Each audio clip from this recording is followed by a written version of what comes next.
Today's talk focuses on GM, Daimler, and the Tesla race.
For Tesla Fan Insight.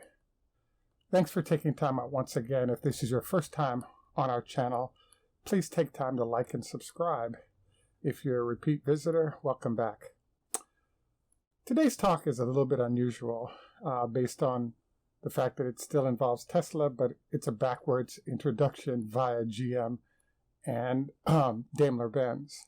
So for those of you who don't know, the big news of the last week was that there is an Israeli company that's doing a graphene or a new type of battery. And Daimler has been an investor previously, but they recently made the transition with the help of Samsung to actually buy that company.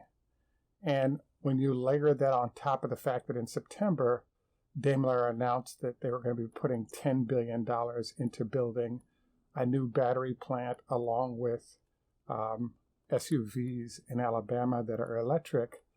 That combination represents a powerful 1-2 punch that shows that Daimler-Benz is serious about making a dent in the EV market.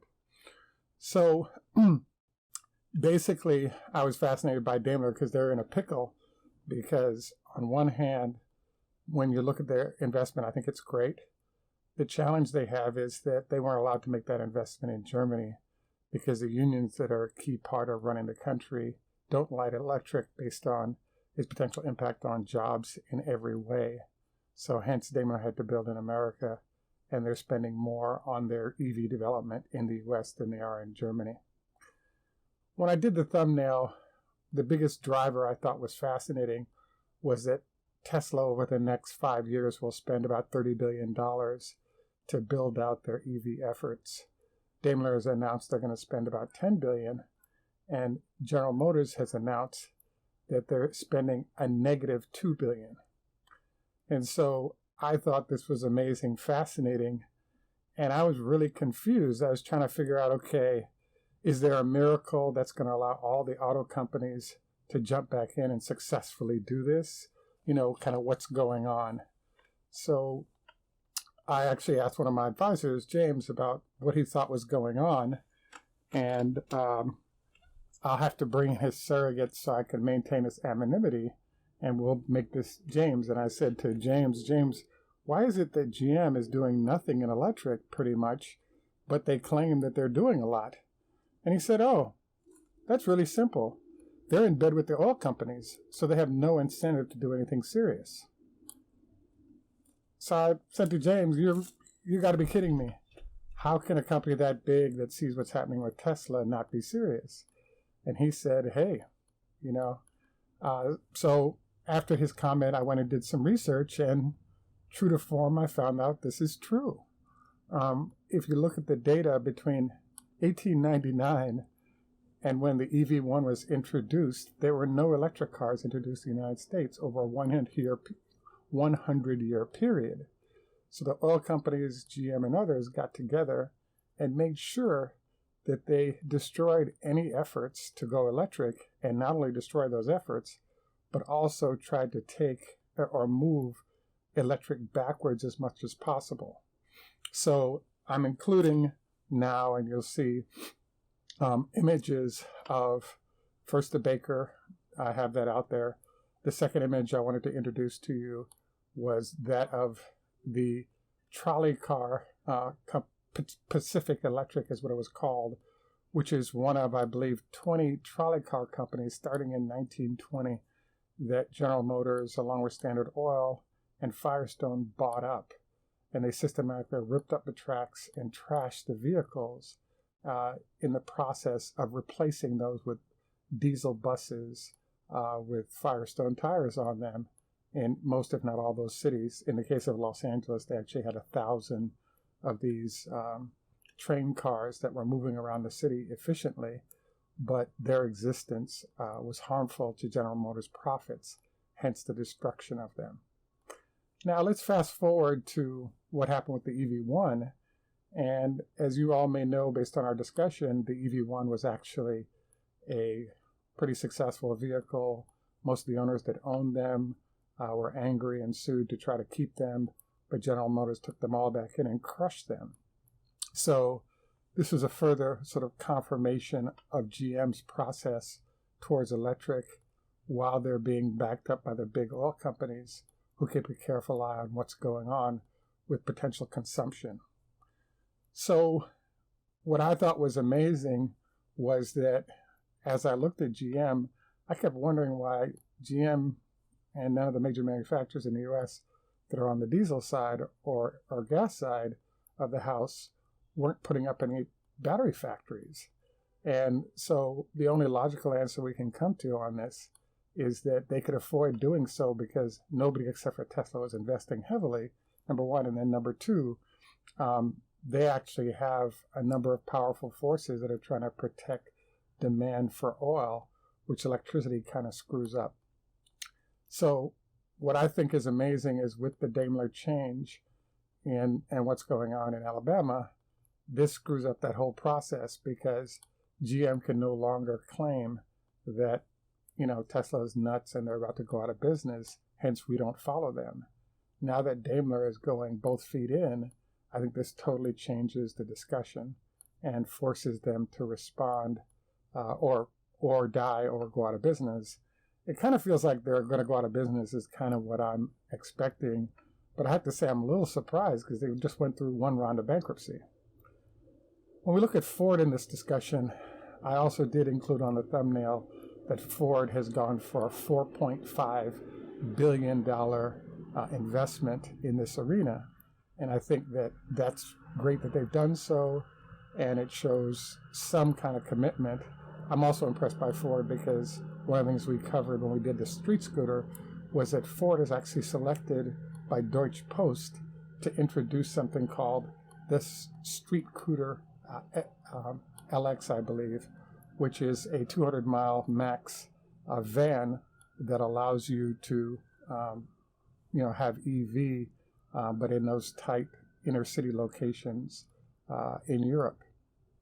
So my overall thesis here is that I believe it's true. GM is actually joking. The products they've put out in general have been a joke. And even in the case of the Bolt, GM confirmed they have 1,700 engineers working on their electric solutions. The problem with this is that those 1,700 engineers don't have $10 billion like Mercedes has to implement whatever solutions are arrived at.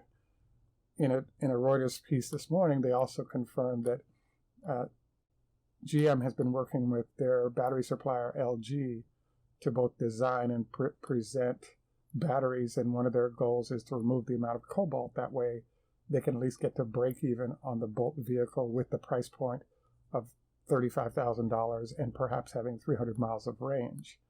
Now, the Bolt came out, everybody's been discussing its number of sales, but GM has had a problem with that vehicle because they lose $10,000 on every car. So the net result is, in the US, it's been a half-hearted effort to sell those cars. And in Europe, there's actually 3,000 to 5,000 people in line waiting for the European version of that car. And I don't think they'll ever fulfill that demand because all you have to do is multiply 5,000 units times 10,000 in loss per car And you can see why GM is disincentivized to actually clear that waiting list line that exists for the car in Europe. So I'm fascinated by how all this is playing out, because basically one can really see how and why Tesla came up with the strategy of introducing patents to competitors, and those competitors can use the patents to start closing the gap, so that there are a number of touch points that if the big oil companies came after them, they not only have to step to Tesla, but they also have to try to destroy big manufacturers like Daimler or BMW or even Audi as they get their act together.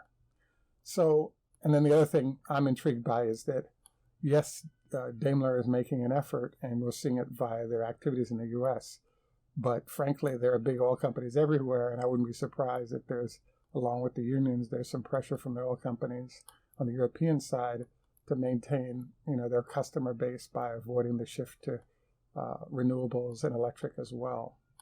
So, I thought this whole thing was really fascinating, and hence decided to cover it and look forward to all of your comments. I've been hearing a lot from you guys about GM going under and some of the evil forces that are against Tesla, and I think we can confirm it here.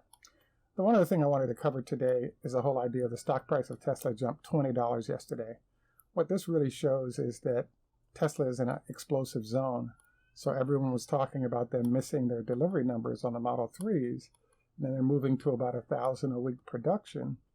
And you could say the glass is half empty, but I actually thought this was really impressive, because at 1,000 units a week, it showed that they've gotten out of the hand build zone and sort of moved into, even if it's a slow automated zone, that's way better than them hand building vehicles in terms of components that would go into the vehicle as they were trying to finish it. So the next question is, when do they crank this up to a 5,000 or 10,000 unit per week situation? We don't know when that'll be, but I think the marketplace is saying that now that they've at least got to 1,000, it's the possibility of 2, 3, 5, 10,000 units becomes a lot more realistic, given that that's what they were building for and the infrastructure has been set up for. It's just a matter of clearing out the issues that affect getting there. So, at any rate, I think that this is going to be a nice ride for those who've chosen to hold the stock. I do believe that one of the lurking things that nobody can see until weeks later is what I call the hedge fund wars, where once it's known how much money a short hedge fund is losing, there are firms that will identify how much stock they have to buy to force that stock price high enough to get capitulation. So I would not be surprised to find out that there are hedge funds that are trying to bankrupt the short firms that are out there that are against Tesla and its success in the future. So the final note I wanted to make is I've been starting to put in more graphs and wordage in a situation where we should be doing more video because we don't have it. But I'm still blown away by, if you look at the intro graphic we have, of the fact that GM confirmed that they ripped out all those electric systems deliberately, and the fine to GM for doing so was $5,000, and the executive that came up with it was actually fined $1, which is clearly a joke on everyone involved. And so I really think this highlights the fact that there's almost a DNA-driven hatred of efficient process relative to electric. And the only way GM is going to be producing and active in electric on a serious basis is making sure they produce enough vehicles to meet their CAFE requirements, which are driven by California EPA regulations. And once they meet those goals, they're simply going to pretend like they're serious otherwise and not do anything serious. So I'm actually looking forward to what you guys have to say about this. This is Greg for Tesla Fan Insight. Tschüss, macht's gut. Over Rot, walk good man, and enough respect, and please share your thoughts and comments today.